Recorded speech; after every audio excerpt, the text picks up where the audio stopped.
Good evening. It's my pleasure to introduce our FEMA Administrator, Ms. Caldwell. I want to mention some of her qualifications. Probably one of the most qualified FEMA administrators we've ever had. Naval Postgraduate School, Master's in Homeland Security. Also served as a National Guard and deployed to Kuwait. Also served as a firefighter for over 21 years, so she speaks our lingo. Commissioner for Emergency Management for the City of New York, and has the distinction of being unanimously approved by the U.S. Senate in April of 2021 as the FEMA Administrator. And just happens to be our first female administrator as well. We're really glad she's here, and I want to say one thing. This is my 7th national disaster, and I've worked it from all the way from junior firefighter all the way now to the county manager in Caldwell County. And I've never had a bad experience with FEMA. We're glad they're here. We're glad they're here to help us, and they're our partner in this recovery. Thank you, Ben. Thank you. Well, good afternoon, everybody. One, I just want to say, what a great setting. This just brings back, my history and my background being here in this fire station and hearing how many of our other programs have helped them get to where they're at today through the HMGP, our Hazard Mitigation Grant Program, to move this station out of harm's way, our Assistance to Fire Grant Program to help them install a sprinkler system, and it just goes to show all of the different programs that FEMA brings in to help communities. But today, the reason that I have been here today is to make sure that I had an opportunity to meet with my team. And what's happened across Western North Carolina, it's truly tragic, and it's really heartbreaking. And to hear the stories as I have been on the ground for the better part of 2 weeks, hearing how people have been impacted, hearing their stories, and hearing what their road to recovery is going to look like. And it's a really important story to tell, so I appreciate all of you here today to help tell that story. But it's equally important to talk about how the system works and how the system is helping people, just as I talked about some of our other programs across FEMA. What we are doing here in North Carolina is working. We are getting people the assistance that they need to help with their recovery process. And as of today, FEMA has provided more than $96 million to individuals across Western North Carolina and other types of assistance for over 75,000 households. And this number will only continue to go up.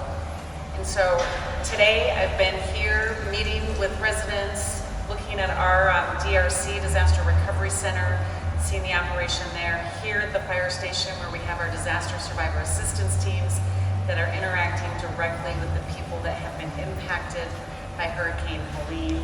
And I am just so grateful for the hospitality of County Manager Duncan and Chief K for hosting me and to have this setting, but also my team, my staff, and my people that are here away from their families, helping these communities recover. And so together we are going to continue to be able to support the people of North Carolina to meet their needs as they continue their recovery journey. And as President Biden continues to say, we will be here as long as North Carolina needs us to be here. Thank you, ma'am. Again, I am Donald Duncan, the County Manager in Caldwell County. I want to introduce my team. I have to my far left, Jeff Caldwell, who's our Logistics Section Chief. I have Vic Meisner, our Emergency Management Director, but he's also the Incident Commander for this incident. Then we have Chief Trevor Key. Chief just started with us as our Emergency Services Director. He was on a short interim basis after following our last director, and has only been the Emergency Services Director since September 1st. And he stepped into a 400 level event right out the gate. So we're tickled to death with the performance of my team. I've got a deep bench, and that's one of the reasons that Caldwell County is leading the way in recovery. I'll try to field any questions from our press corps. I want to thank y'all being here today. And if there's anything I can try to answer for you or my team. Yes, sir. Hi, Austin Walker, WCC. My question just for FEMA specifically is looking at the last 2 weeks, there obviously has been a lot of misinformation when it comes to where FEMA has been, if they've been places, people saying I haven't seen them, they haven't shown up. We want to correct this and maybe speak to the individuals so you be more specific on exactly what FEMA's process is with boots on the ground and when they are there talking to people. Yeah, I mean, when we look across Western North Carolina, there's just a wide area that has been impacted by this storm. And just because you don't see somebody in a FEMA shirt doesn't mean FEMA has not been on the ground supporting. We are just one part of the team, and we bring in the full federal family to help support. The soldiers, not the National Guard, but the Title X active duty soldiers that you see are mission assigned. We bring them in to help support, go out into the community and help deliver the commodities that they're doing right now, or road clearance. Much of the water and the food that they're getting delivered into the communities, into the points of distribution, are coming from our warehouses. And then the other piece that we do is we embed our leadership team side by side with county officials, but also at the state. And so as they are getting these requests for resources, we can move them in quickly. But then we also have ways for people to register for assistance. And so they can do that through the website, they can do that through the app, but we also have staff that go into the communities then and canvass, because in this particular situation, we know that many people were without communications for a long period of time. And so it's just another way that we try to bring services to the people in the community. And then as the situation stabilizes, we stand up our disaster recovery center. So we have permanent locations that will be there until we're not needed any longer. Because even after you register for assistance, you're going to have a lot of questions. And so it's a place where people can go. And then also this weekend, reports of having to have crews pulled out of certain areas of West North Carolina because of threats. And can you expand on this, or what we can confirm, what we cannot confirm, just to get that information out? Yeah, I mean, as you brought up in the first part of your question, there's been a lot of misinformation, and it's just not okay, right? The misinformation is just not okay. And any threats to anybody, especially when we're faced with a situation where people have such great need, is really hurtful. And it just detracts from the ability to make sure that we are meeting people where they are. I got a report of a credible threat to our staff, and so I immediately took action to pull our team from the field until we could validate what that was, because my goal is to make sure that I can keep people safe. But I kept them in these facilities, right? I kept them in firehouses and in the disaster recovery centers. I kept them in other fixed locations, and so only one part of our mission did we temporarily pause, and those missions are going to be resuming here very shortly. I have a question for county-wise. As far as some of the damage, where is some of the worst of it? What have you seen? So Caldwell County suffered significant wind damage all over the entire county. We have trees down that are 200 and 300-year-old trees. Some are brand new. We had multiple small tornadoes that struck the area. And in addition to that, leading up to the event, we had over 6 inches of rain countywide. Some places, like here in Caldwell, it was even more.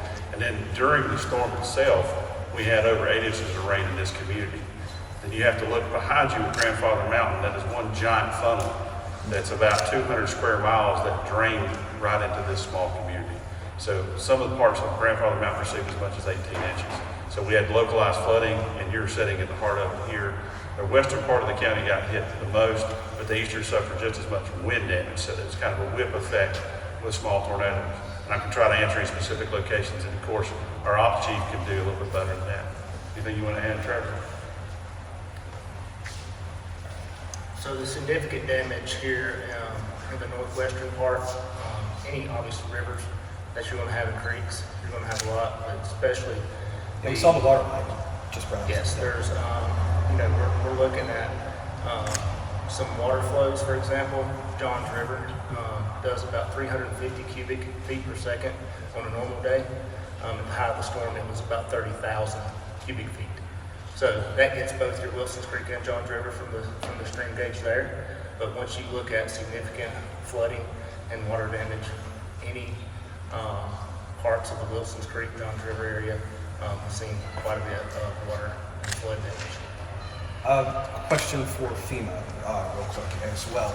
Following up on what Austin was asking just a little bit earlier, the commitment to safety not only for the staff but also the people taking advantage of this. Tell me a little bit about that right now, and kind of in light of what happened over the weekend. Well, I mean, that's, an interesting part of this as well. I mean, one, it's just heartbreaking to see people want to spread lies and hatred that impacts their ability to recover. And so we are here to support the people in North Carolina. We are going to continue to be here to support the people in North Carolina, but we will take anything that we deem a credible threat seriously.